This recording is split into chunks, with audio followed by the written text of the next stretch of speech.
सोच कर देखिए, दो महान दर्शन जो एक ही समय एक ही जगह से पैदा हुए, लेकिन जिनकी राहें एक दूसरे से बिल्कुल जुदा हो गईं। चलिए आज जैन धर्म और बौद्ध धर्म के इसी दिलचस्प सफर को गहराई से समझते हैं। तो सबसे बड़ा सवाल यही उठता है, अगर ये दोनों विचारधाराएं एक ही दौर में एक ही जैसी सामाजिक उथल-पुथल से निकली थीं, तो फिर आखिर ऐसा क्या हुआ कि एक की जड़ें भारत में ही रह गईं और दूसरा पूरी दुनिया में फैल गया? आइए आज इसी पहेली को सुलझाते हैं। तो कहानी की शुरुआत होती है एक कॉमन ग्राउंड से। ये समझने के लिए कि ये दोनों इतने अलग क्यों हैं, सबसे पहले ये जानना जरूरी है कि शुरुआत में ये कितने एक जैसे थे। असल में दोनों ही उस वक्त की बनी बनाई व्यवस्था के खिलाफ एक बगावत की तरह थे। देखिए, इनकी शुरुआत एक जैसे विद्रोह से हुई थी। दोनों ने ही वेदों की सत्ता को मानने से इनकार कर दिया। इतना ही नहीं, दोनों ने जन पर आधारित जो कठोर जाति व्यवस्था थी उसे भी पूरी तरह नकार दिया। सच तो ये है कि ये दोनों ही उस दौर के बहुत खर्चीले और जटिल वैदिक कर्म कांडों के खिलाफ एक मजबूत आवाज बनकर उभरे। तो सवाल फिर वही, अगर शुरुआत इतनी एक जैसी थी तो वो कौन सा मोड़ था, वो कौन सा टर्निंग पॉइंट था जहां से रास्ते हमेशा हमेशा के लिए अलग हो गए? चलिए अब कहानी के उसी अहम मोड़ पर चलते हैं। हाँ, सिर्फ एक, बस एक दार्शनिक मतभेद, और यकीन मानिए यही इस पूरी कहानी की, इस पूरे फर्क की जड़ है। और वो मतभेद था आत्मा के सवाल पर। यहीं पर सबसे बड़ा, सबसे बुनियादी फर्क सामने आता है। एक तरफ है जैन धर्म जो जीव की बात करता है, यानी एक ऐसी शाश्वत आत्मा जो कभी नहीं मरती और हर जीवित चीज में मौजूद है।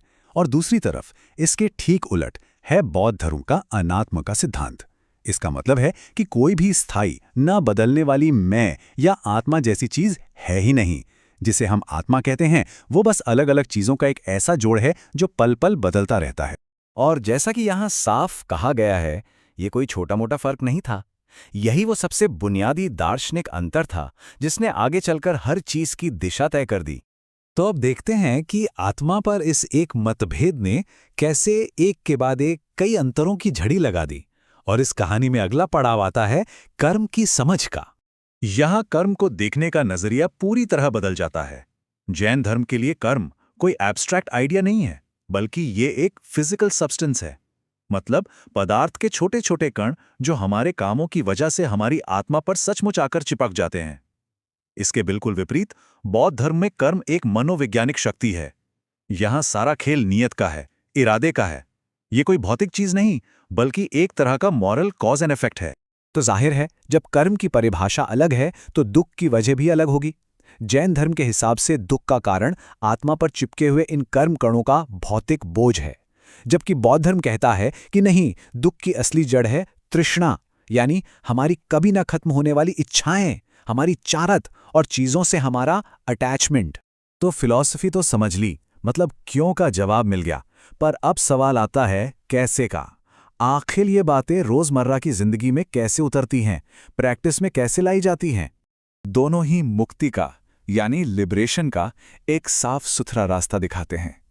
एक तरफ है जैन धर्म का त्रिरत्न, यानी 3 रत्न, सही विश्वास, सही ज्ञान और सही आचरण। तो वहीं दूसरी तरफ है बौद्ध धर्म का अष्टांगिक मार्ग, यानी 8 हिस्सों वाला रास्ता, जिसमें सही सोच, सही इरादे जैसी 8 बातें शामिल हैं। रास्ते अलग हैं, पर मंजिल एक ही है। और ये दार्शनिक फर्क जमीन पर सबसे ज्यादा साफ कहां दिखता है, वो है तपस्या के मामले में। क्योंकि जैन धर्म में कर्म एक भौतिक पदार्थ है, तो उसे आत्मा से हटाने के लिए, उसे जलाने के लिए कठोर तप जैसे लंबे उपवास और आत्म पीड़ा को जरूरी माना जाता है। दूसरी ओर बुद्ध ने इन दोनों एक्सट्रीम्स को नकार दिया। उन्होंने सिखाया मध्यम मार्ग, यानी बीच का रास्ता, जो ना तो बहुत ज्यादा भोग विलास की बात करता है और ना ही शरीर को कष्ट देने वाली कठोर तपस्या की। अब बात करते हैं अहिंसा की। ये एक ऐसा कॉन्सेप्ट है जो दोनों के लिए बहुत जरूरी है, लेकिन यहां भी इसे देखने का नजरिया एकदम अलग है। जैन धर्म में अहिंसा सर्वोच्च नियम है, एब्सोल्यूट, कोई समझौता नहीं। इसका दायरा इतना बड़ा है कि इसमें हवा में मौजूद न दिखने वाले छोटे छोटे जीव भी शामिल हैं। वहीं बौद्ध धर्म में भी अहिंसा बहुत जरूरी है, लेकिन इसे थोड़ी व्यवहारिकता के साथ देखा जाता है। यहां मुख्य जोर इस बात पर है कि किसी भी सेंटिएंट बीइंग, यानी महसूस कर सकने वाले प्राणी को जानबूझकर कोई तकलीफ न पहुंचाई जाए। तो हजारों साल पुरानी इन बातों का आज क्या मतलब है? क्या आज भी इनकी कोई रेलेवेंस है? बिल्कुल है।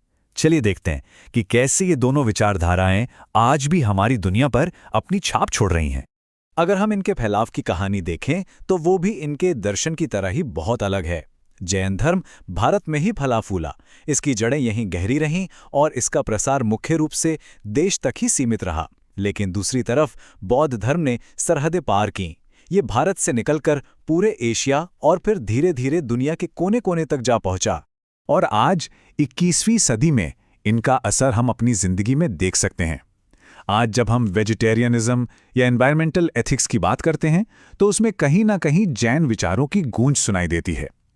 और बौद्ध धर्म आज दुनिया भर में जो माइंडफुलनेस और मेडिटेशन का चलन है, यहाँ तक कि मॉडर्न साइकोलॉजी की कई शाखाएं भी, इन सब की जड़ें बौद्ध दर्शन में ही मिलती हैं। तो इस पूरी बातचीत को अगर एक लाइन में समेटना हो तो ये कोट एकदम सटीक बैठता है। जैन धर्म एक आत्मा केंद्रित तपस्वी प्रणाली है, जबकि बौद्ध धर्म एक मनोवैज्ञानिक नैतिक दर्शन है। यानी एक का फोकस आत्मा पर है और दूसरे का मन पर। तो आखिर में ये सवाल हमारे सामने खड़ा है, परम स्वतंत्रता, अल्टीमेट फ्रीडम आखिर है क्या? कर्म के बोझ से पूरी तरह मुक्त हो चुकी एक शुद्ध आत्मा, या फिर इच्छाओं और मोह माया से आजाद एक शांत मन? ये वो सवाल हैं जो इन दो महान रास्तों के सार को हमारे सामने रखता है और जिसका जवाब शायद आज भी खोजा जा रहा है।